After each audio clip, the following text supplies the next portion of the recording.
નમસ્કાર ખેડૂત મિત્રો, આજે તારીખ 17 માર્ચ 2025 ની આજની સવારની હવામાન અપડેટની અંદર માહિતી મેળવીએ તો ગુજરાતના હવામાનમાં એક પલટો જોવા મળી રહ્યો છે। ઘણા ભાગોની અંદર વાદળછાયું વાતાવરણ પણ જોવા મળી રહ્યું છે, તો ગુજરાતની અંદર માવઠાની સંભાવના છે કે નહીં તેની માહિતી મેળવીશું। આ સાથે તાપમાન ઘટી રહ્યું છે, તેમજ આગામી દિવસમાં હીટવેવનો રાઉન્ડ પણ ફરીવાર આવવાનો છે બીજો, તેની પણ અપડેટ મેળવીશું। ચેનલમાં નવા હોય તો ચેનલને સબસ્ક્રાઇબ કરી નાખજો અને વિડીયોને લાઈક આપીને તમામ ખેડૂત ભાઈને શેર કરી દેજો। ખાસ કરીને મિત્રો, ગુજરાતનું હવામાન 2 દિવસથી પલટાયું છે। હોળી ધૂળેટી ગયા બાદ ઉત્તર ભારતમાંથી એક સિસ્ટમ પસાર થઈ હતી, જેના કારણે રાજસ્થાન, જમ્મુ કાશ્મીર એ ભાગ, હરિયાણા, પંજાબ સહિતના ભાગોની અંદર કરા સાથે માવઠું જોવા મળ્યું હતું, જેની આડઅસર ખાસ કરીને અમુક લહેરો ગુજરાત સુધી પહોંચી છે, જેના કારણે ગુજરાતમાં વાદળછાયું વાતાવરણ જોવા મળી રહ્યું છે। આગામી 3 એટલે કે 17, 18, 19 તારીખ દરમિયાન ઘાટા વાદળો જોવા મળી શકે છે, પરંતુ આ હાઈ લેવલના વાદળો હોવાને કારણે ગુજરાતમાં કોઈ વરસાદની સંભાવના માવઠું થવાની શક્યતા જણાતી નથી। આ ચોક્કસપણે એકાદ 2 વિસ્તારની અંદર છાંટછૂટ પડી શકે છે, તેમજ ઘાટા વાદળો પણ જોવા મળશે।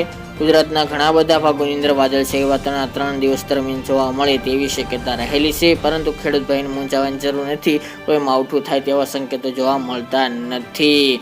એટલે મિત્રો, ખાસ કરીને આ સિસ્ટમની અસર, જેના કારણે ગુજરાતમાં તાપમાન નીચું હોળી ધૂળેટીના દિવસોથી જોવા મળી રહ્યું છે। હજુ 22 તારીખ સુધી તાપમાન નીચું જોવા મળે તેવી શક્યતા રહેલી છે। અત્યારે વાત કરીએ તો એવરેજ તાપમાન 35 થી લઈને 38ની રેન્જમાં જોવા મળી રહ્યું છે।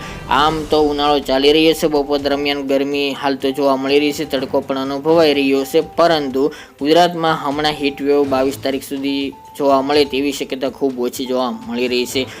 ત્યારબાદ મિત્રો 22 થી લઈને 31 માર્ચ દરમિયાન હીટવેવનો બીજો રાઉન્ડ જોવા મળશે, જેમાં તાપમાનનો પારો 43+ ડિગ્રી પણ જોવા મળશે અમુક ભાગોની અંદર તેવી સંભાવના રહેલી છે। તો ખાસ કરીને ખેડૂત ભાઈઓ હીટવેવ માટે તૈયાર રહેજો।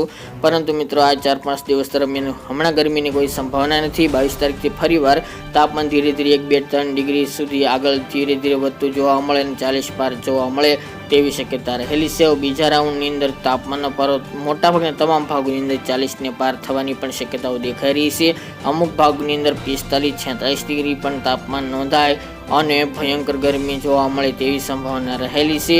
બાકી મિત્રો, આ દિવસો દરમિયાન અમુક જગ્યાએ એટલે કે પશ્ચિમ સૌરાષ્ટ્ર અને કચ્છના ભાગોની અંદર ઝાકળ વરસાદની પણ સંભાવના છે, પરંતુ મીડિયમ જોવા મળશે। બાકી પવનની ઝડપ સામાન્ય કેટેગરીમાં 10 આસપાસ જોવા મળે તેવી શક્યતા રહેલી છે। પવનની ગતિ નોર્મલ જોવા મળશે, સાથે જ પવનની દિશામાં કોઈ પણ ફેરફાર થાય આ માર્ચ મહિના દરમિયાન તેવી કોઈ સંભાવના જણાતી નથી।